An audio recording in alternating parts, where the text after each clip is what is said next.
Robots ऐसी programmable मशीनें होती हैं जो कि एक मखसूस काम करने के लिए इस्तेमाल की जाती हैं। आमतौर पर इनका साइज एक मच्छर की जिसामत से लेकर एक बहुत बड़ी क्रेन के साइज जितना हो सकता है। नैनो रोबोट्स ऐसे रोबोट होते हैं जो इंतहाई छोटे लेवल के होते हैं और नैनो स्केल रेंज में काम करते हैं। नैनो टेक्नोलॉजी में नैनो रोबोट्स का आइडिया एरिक ड्रेक्सलर ने 1988 में एक ऐसी मशीन की शक्ल में दिया जो खुद को डुप्लीकेट करके नैनो स्केल में स्पेशल टास्क को परफॉर्म कर सकती। 21वीं सदी के आगाज में राइस यूनिवर्सिटी इन हॉस्टन टेक्सास की एक टीम ने प्रोफेसर जेम्स टॉर की निगरानी में पहली नैनो कार बनाई जो सिर्फ 20 एटम से मिलकर बनी थी। इसी तरह 2004 में UCLA के रिसर्चर्स की एक टीम ने पहला नैनोबोट बनाया जो खून की नालियों में स्विमिंग करता हुआ ड्रग्स को जिस्म के महसूस सेल्स तक ले जाने के काबिल था।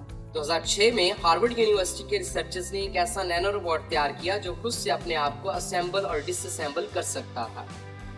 आयरोस नैनो रोबोट्स की जदीद से जदीद तर इकसाम के ऊपर काम किया जा रहा है। कुछ नैनो रोबोट्स को बैक्टीरिया के साथ अटैच करके भी इस्तेमाल किया जाता है।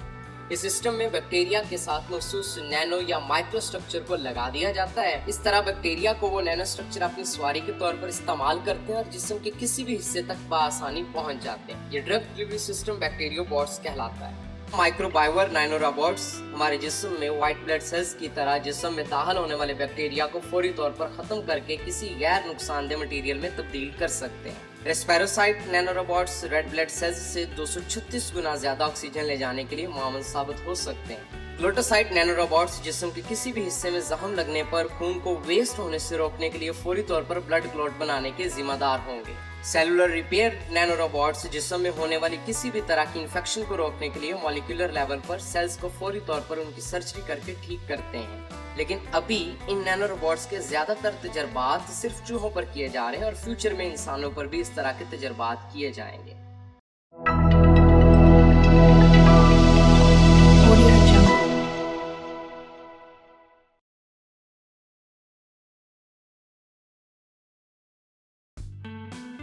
केमियोथेरेपी कैंसर को खत्म करने के लिए इस्तेमाल होने वाला इलाज है जिसमें उस हिस्से के सेल्स को खत्म कर दिया जाता है जहां कैंसर होता है। लेकिन इसका सबसे बड़ा साइड इफेक्ट ये है कि ये जिस्म के तंदुरुस्त सेल्स को भी नुकसान पहुंचाता है जिसकी वजह से जिस्म में कुछ और मुस्तकिल बीमारियां पैदा होने का खदशा रहता है। नैनोबॉट्स की मदद से मेडिसिन को डायरेक्ट उस हिस्से तक ले जाना न सिर्फ इसके साइड इफेक्ट से महफूज रखता है बल्कि इससे मेडिसिन की कारकर्दगी पर भी मुस्बत असर होता है। मेडिसिन के अलावा डिजिटल कंप्यूटर चिप्स में भी नैनो रोबोट्स डाटा ट्रांसफर और स्टोरेज सिस्टम को मौसर बनाने के लिए कारआमद होंगे। हमारे माहौल की बढ़ती हुई आलूदगी को खत्म करने के लिए नैनो रोबोट्स हवा में मौजूद नुकसानदेह ज़र्रात को किसी फायदेमंद केमिकल में तब्दील करेंगे। पीने के पानी की सफाई का काम भी इन्हीं के जिम्मे होगा।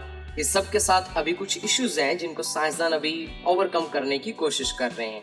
जैसे ये नैनो रोबोट्स साइज में इतने छोटे होने चाहिए कि बआसानी हमारे जिस्म की छोटी खून की नालियों में हरकत कर सके और ट्यूमर वगैरह से भी आसानी से गुजर सके। मजीद इनके पास ऐसा सिस्टम होना चाहिए जिससे ये जिस्म में ऑक्सीजन की मिकदार, ब्लड प्रेशर वगैरह को खुद से मैयर करके जरूरी हिकमत अमली अपना सके। इनको इंतहाई बारीकी से जाकर प्रोग्राम करना पड़ेगा ताकि ये किसी तरह से और कोई खराबी का बायस ना बन सके। इसके साथ ही इनको अपने काम के लिए जो मुसलसल पावर चाहिए होती है वो भी दी जा सके। अभी मुकम्मल तौर पर खुद से ऑपरेट करने वाले नैनो रोबोट्स वसी पैमाने पर मौजूद नहीं, लेकिन दुनिया के बहुत से ममालिक इनकी परफॉर्मेंस को बढ़ाने के लिए अरबों डॉलर्स लगा रहे हैं। नैनो रोबोट्स और AI के बाहमी अमल से ऐसा मुमकिन होगा कि हर शख्स के जिस्म में कोई ना कोई नैनो रोबोट जरूर मौजूद होगा जो कि इसके जिस्म की हिफाजत का जिम्मेदार होगा। लेकिन हो सकता है कि इस तरह के नैनो रोबोट्स इंसान को कंट्रोल करना शुरू कर दें। अगर आपको कोई रोबोट कंट्रोल नहीं कर रहा तो हमारी वीडियो को लाइक और सब्सक्राइब जरूर करें। अगर आपके ज़हन में कोई टॉपिक है तो कमेंट सेक्शन में ज़रूर बताइए। हो सकता है हमारी अगली वो वीडियो उसी टॉपिक पर। तब तक के लिए अल्लाह हाफिज़।